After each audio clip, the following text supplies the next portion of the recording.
Naku po mga kamag-anak ni Kuya Oliver, di umano totoo palang may itinatagong yaman o kakayahan sa buhay. Pero bakit tila lumalabas na parang mahirap sila ansing Kuya JJ at si Kuya Oliver? Ano nga ba ang katotohanan sa estado ng buhay ng mga kamag-anak ni Kuya Oliver na sinasabing may kaya sa buhay? At yan ang ating bibigyan ng reaksyon at komento sa video na ito, pero bago yan. Paalala lang po sa lahat ng viewers, palagi po natin suportahan si Daddy Frankie sa kanyang mga charity works at syempre bilang content creator malaking bagay na sa akin ang pag-like ninyo sa video na ito, salamat. Napansin nyo rin ba ang napansin ng mga viewers, totoo kayang mayayaman di umano ang kamag-anak ni Kuya Oliver mga kababayan? Pero kung ganun, bakit kaya mahirap sila ansing Kuya JJ at si Kuya Oliver? Bago natin umpisahan ito, pag-usapan muna natin ang tiyahin ni Kuya Oliver na si Ate Susan. Sa mga nakaraang araw, update ni Ate Susan tungkol kay Oliver kung saan ipinapakita niya yung latest na sitwasyon ni Kuya Oliver. Subalit sa mga post ni Ate Susan, tila may ilan sa mga viewers ang hindi nagugustuhan ang ginagawa niya dahil sa mga komento nila na katulad nito. Kung tutuusin, maraming naging basher si Ate Susan kesyo sinasabi nila na binablog si Oliver dahil magaling na at mapapakinabangan na. May nagsasabi rin na noong walang pakinabang at nakakulong ay hindi man lang nila maasikaso.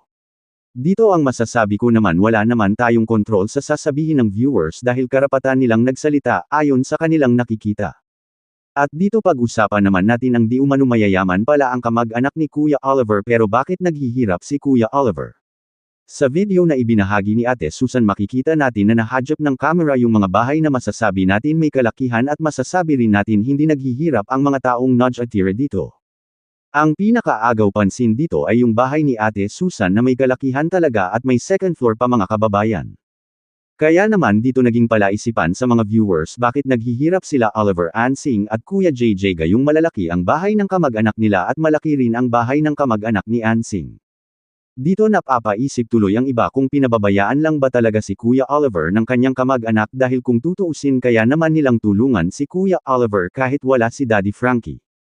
Personal na opinyon. Para sa akin, hindi naman masama na mapansin ng mga viewers na tila may mga kamag-anak sina Kuya Oliver, Ansing at Kuya JJ na may maayos na kalagayan sa buhay. Pero kailangan din nating maging maingat sa pagbibigay ng conclusion dahil ang pagkakaroon ng malaking bahay ay hindi agad nangangahulugan na mayaman na ang isang tao o na marami silang perang maaaring ipamigay. Posible rin namang pinaghirapan ng kanilang mga kamag-anak ang mga bahay na iyon, matagal nang naipunder, o kaya naman ay minana. Hindi natin alam ang buong kwento sa likod ng kanilang ari-arian.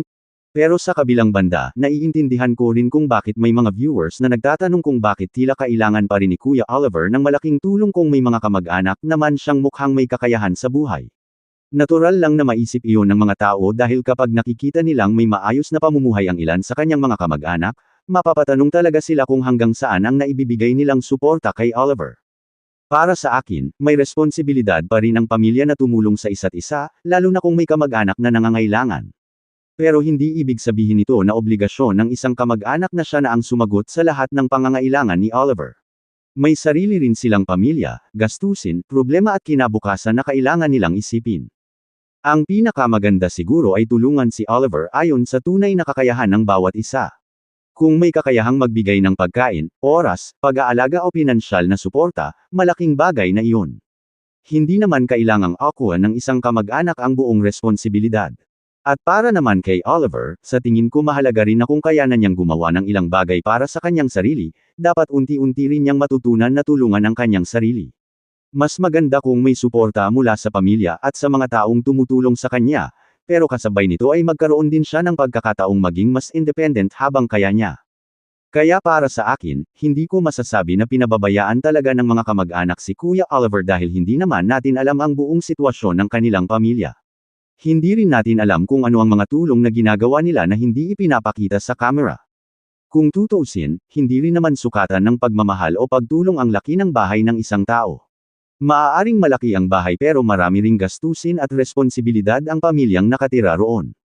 Kaya kung ako ang tatanungin, tama lamang na suportahan at tulungan si Oliver ng kanyang mga kamag-anak sa abot ng kanilang makakaya.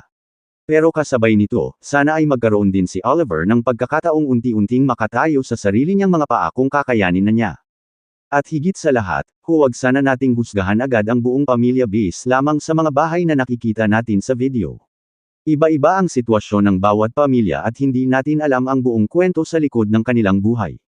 Opinyon ko lamang ito. Maaaring iba ang pananaw ninyo, at nirerespeto ko iyon.